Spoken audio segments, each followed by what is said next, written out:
Imagine coming home and the police are waiting for you. But it's not what you think. You're not in trouble, actually. They're just here to tell you you're not who you think you are. This is Hold My Sweet Tea.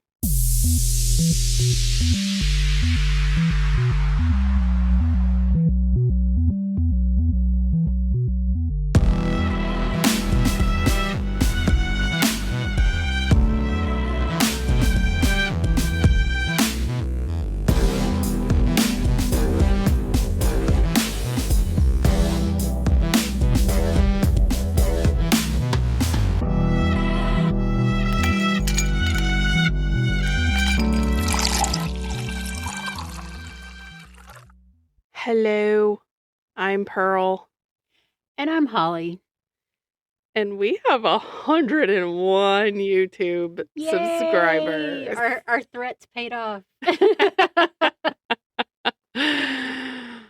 So now we have to beg you for other things. Right. Yes. But thank you. But yes. Thanks to anybody on here that subscribed. We appreciate it. Absolutely. Yes. Totally appreciate it. We were like, gotta make it to 100 before we make a year. Right. So, yay for that. Yay, subscribers. Yep. And then I, over the, little holiday break and everything, discovered the most amazing thing on TikTok and Instagram. What is that? It's called Tabby Topics. Oh my God. And it's these two cats, these AI cats, Mittens and Tabs, and they go on all these adventures. So they kind of started out as podcast hosts. Mm-hmm. So they did like a Tabby Topics podcast. And now they're just like girls on the town. They're going to like Tokyo and London and like trying food and all this stuff. And they are the cutest thing. So if you have not watched them, go look up Tabby Topics. I guarantee you will be hooked. They just came out with a new episode today, and I was like, oh, I have to watch it. Fun. Yes. There's my plug. Oh my goodness. Hopefully they also watch us or listen to us. That'd be cool. So we're kind of in Kentucky. Oh, okay. Kind of in Florida again. What is going on with people crossing into Florida to commit crimes? A Florida man. Well, today it's a Florida woman. Oh, a Florida woman. A Florida woman. So this will be my second Florida woman committing a crime. Yeah. Or at least someone who lived there temporarily. Hey, they like crossing state lines to commit crimes. They're like, you know what? It's got to be something like people getting confused. It's not beaches get stitches. Right. Exactly. And if you hear the occasional burp, that's Pearl's furbo going off because her dogs are barking. Yeah, they're not happy because I'm not home. Yeah. They're like, where is my mama? Let me get on the camera so she can see me. Right. Throw me a treat, lady. Right. That's all they want. Yeah, they're like, we treats. know little pieces of food come out of here if we make noise. Yep. So let's fight or something. I don't know. They're crazy. Fling me a treat. I'm kind of like that too. Fling me a treat. I'll be happy. I'll shut up for 10 minutes. Right. And then I'll ask for another treat. Right. Can I have another one? Oh my goodness. All right. So yeah, we're gonna We starting in Kentucky? Yeah. Well, I'm gonna kind of tell you a little bit of stuff, but yeah, this whole story, the initial crime itself starts in Kentucky. Oh. It just travels, like I said, right, to Florida. So in November of 2025, a 46-year-old Florida woman would find out that she was not who she thought she was. she would be told that she was actually a missing person named Michelle Marie Newton. What? That's some news. You hear that, oh, you were a missing person and somebody kidnapped you and named you something totally different. I would flip out. What's crazy is she's had other family members, or people she thought she was that was a family member, joke about her being on a milk carton somewhere. Oh, wow. So the family knew. I don't know. That's crazy. That's the thing, is I'm not completely sure. Yeah, maybe a few of them knew that were. The other thing that's going to be unclear in this story is the why. Why did this happen? So she lived under a completely different name and had no idea that 43 years before, so she was 3 years old, her mother, Deborah Lee Newton, would leave Kentucky with her and never look back. So they were actually supposed to be moving to Georgia. So it wasn't weird that their things were packed. And Deborah's married to Joe. And Joe is Michelle's dad. So Joe Newton, Deborah Newton, Michelle Newton. All three of these people are supposed to be packing up and preparing to move to Georgia. Okay. From Kentucky. Michelle, literally had no idea that she had been on the National Missing Child Database for nearly her entire existence. But she also didn't know that her mom had been in a database herself for equally as long. Oh, wow. Deborah Newton was one of the FBI's top 8 most wanted parental kidnapping fugitives. Wow.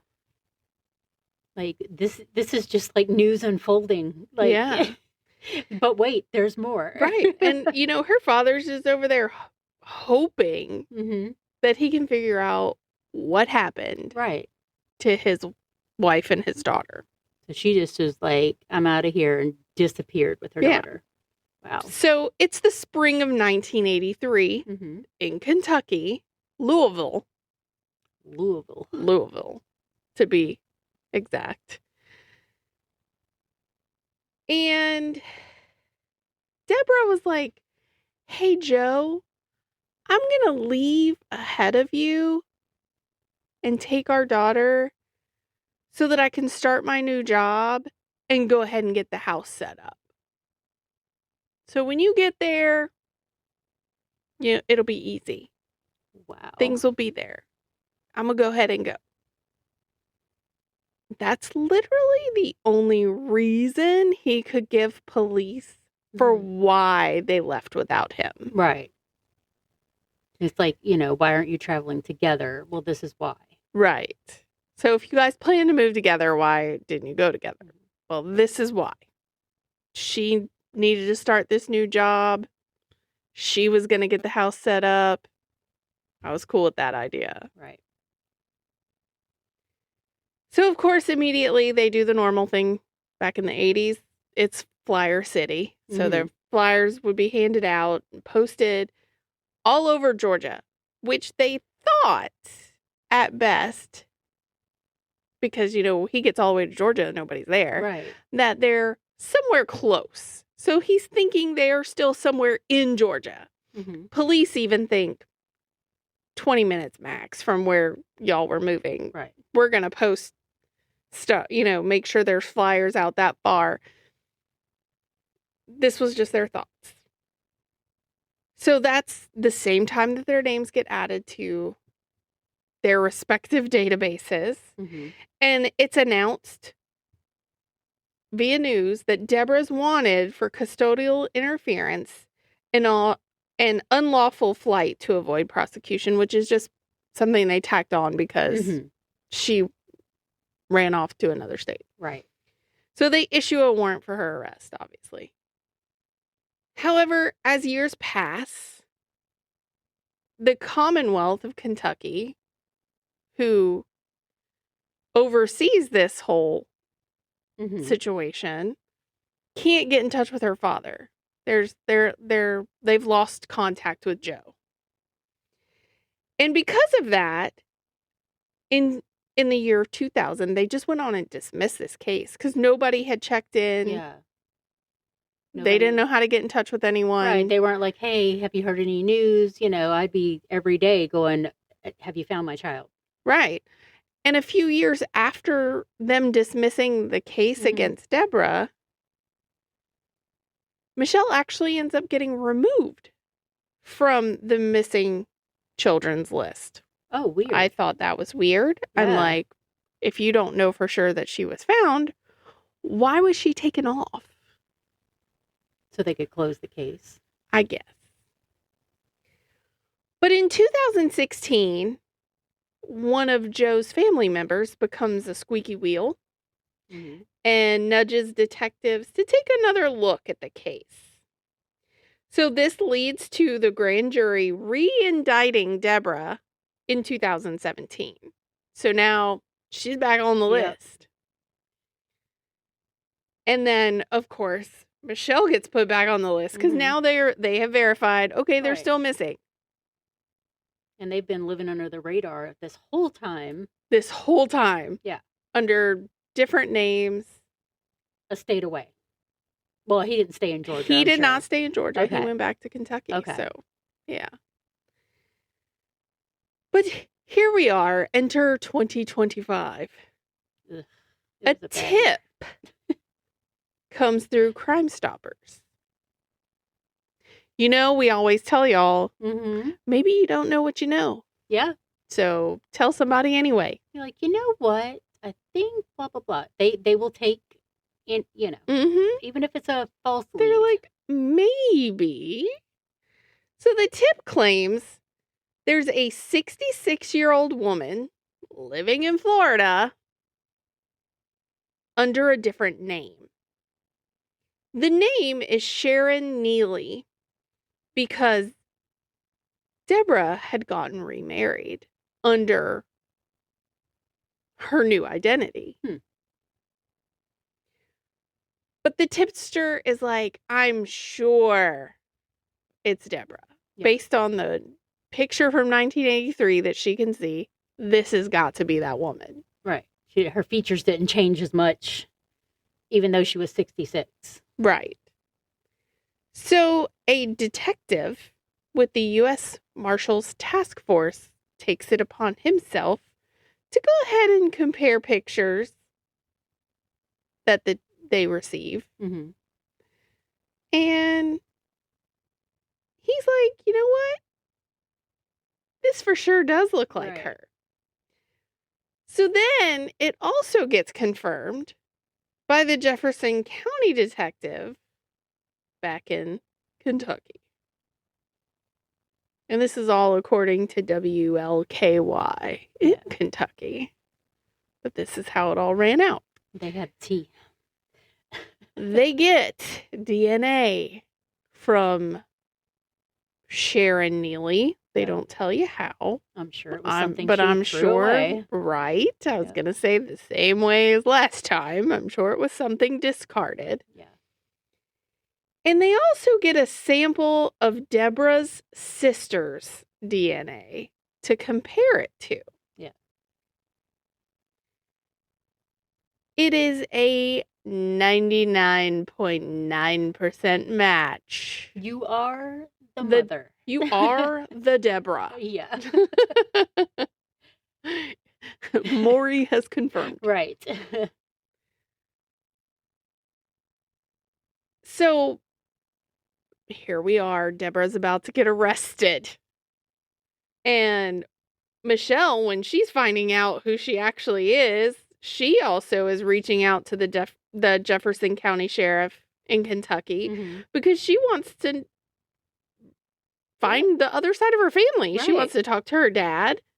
Like, what? I have all of that. Dad this whole time that's been in Kentucky? Right. And this is not my Didn't name? know where I was. Right. Yeah, had reported me kidnapped by my mom. What? Are you kidding me? That's like some crazy stuff to find out. So they plan a reunion, obviously. Yeah. And Joe Newton would tell WLKY, quote, "She's always been in our heart. I can't explain that moment of walking in and getting to put my arms back around my daughter. I wouldn't trade that moment for anything. It was just like seeing her when she was first born. It was like an angel." Aw. And I'm like, how sweet is that? But, like, I'm also going, what exactly made this woman decide that she needed to Flee or take her daughter and run off? I don't know. Like, it's just the weirdest thing. Mm-hmm. And what's crazier to me is like there was a whole, she leaves in 1983, but apparently she had actually talked to her husband, to Joe, sometime between 1984 and 1985, and that was like the last time he heard from them. Yeah. So like a whole year later, maybe a year and a half, something like that, he hears from his wife, and then like, what did they talk about? Like, there's no details on that. They just said that was the final call, and then they just vanished. I'm like, what? It's a weird situation, for real. So it's like, literally, why? What made her run off? What made her take her daughter and flee the state? What made her lie to get away from him? Right. That's what I'm thinking. Was he abusive? Was, things going on in that relationship, but nobody knows. She didn't say anything. Nobody knows because she's never said anything. Yeah. Wow. And so Deborah's obviously arrested on November 24th, 2025. She gets, another family member comes in, actually immediately bonds her out. And then she has to go back because she has to be arraigned, obviously. And her next court date will be scheduled for January 23rd for the felony charge of custodial interference. And the only reason they can still charge her with this stuff is because felony custodial kidnapping does not carry a statute of limitations. I was going to say, they don't have a cutoff in Kentucky. Ah. So it can have, in other states, some states do. Yeah. Yeah. Kentucky does not have a statute of limitations on that. So Kentucky's like, we're not playing. Kentucky's like, we're going to get you. You're still getting in trouble, girl. That's right. The crazy thing is both Michelle and Joe were present when her mom was arraigned. And Michelle would tell WLKY, "My intention is to support them both through this and trying to navigate and help them both just wrap it up so that we can all heal. And hopefully, there's just apologies and the start of healing." Yeah. So she's like, okay. Yeah. I mean, my mom's my mom. I'm not going to be like, right, and send her to prison for that. But I mean, she obviously took good care of her. She's still alive at 46. Yeah. So nothing bad came to her other than the fact that she didn't know her dad and that side of her family, which sucks. But physically, she's fine. Yeah. But I still sit and wonder why she did that. What led to it? And will Deborah speak and tell somebody why she did it? Hopefully so. I would like to hear why. Yeah, I would like to hear why also. So hopefully this will be one of those things where I can just like update. Have little updates here and there whenever they come out. But how crazy is that? That is. 43 years later to find out you are not who you thought you were. And when you, like you said, she wasn't who she thought she was. And then you were like, her mother took her from Kentucky. And I was like, did her mother sell her? That was the first thing that popped in my brain. I was like, no. And no, then she you said kept that. her. I was like, okay, plot twist. There we go. Yeah, no, she kept her. So she wasn't like human trafficked or anything. Thank goodness for that. Yeah. So, yeah, That's why I said, I was like, obviously she took good care of her. So I have to wonder if she didn't have a decent reason for doing what she did. Yeah. Or did she feel like no chance she was going to get custody of her kid? Or what was the deal? Like, what made you think that taking her and disappearing was a better option than any of the other options? She's like, I'm just going to take my kid and go.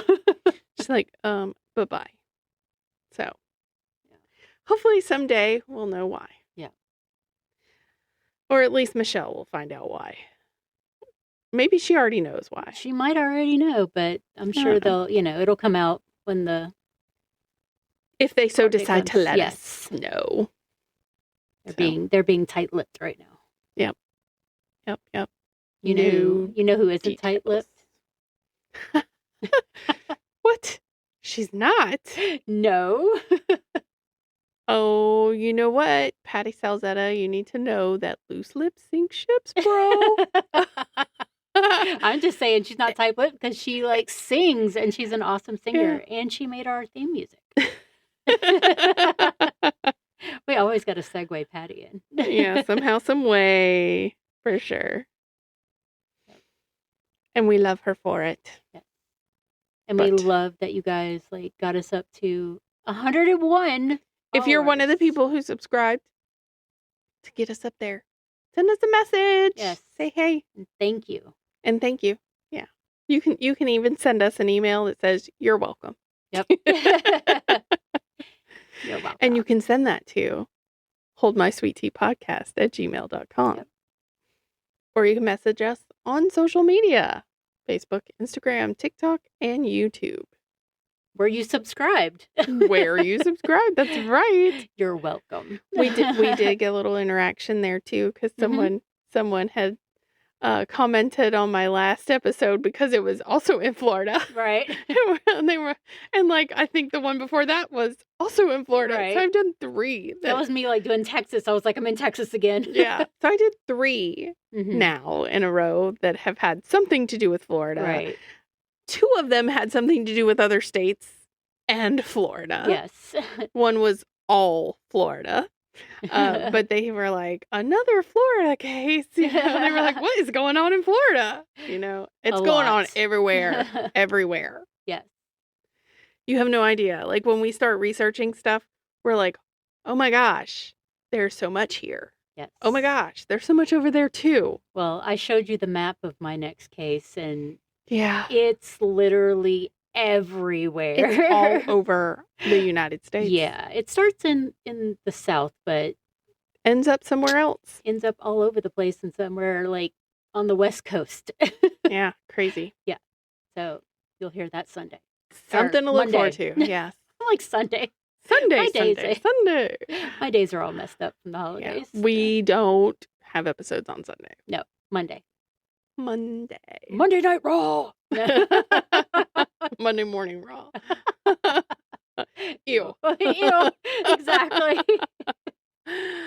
Oh no. I digress. Yes. And as always, Hold My Sweet Tea is a Drunken Bee production. Bzz. And you guys remember to stay safe out there. Mothers, do not kidnap your children, no matter how bad it is. Be careful in Florida. Yeah. And beware of the Florida woman and man. And just because we're dipping doesn't mean you can't keep sipping. Bye.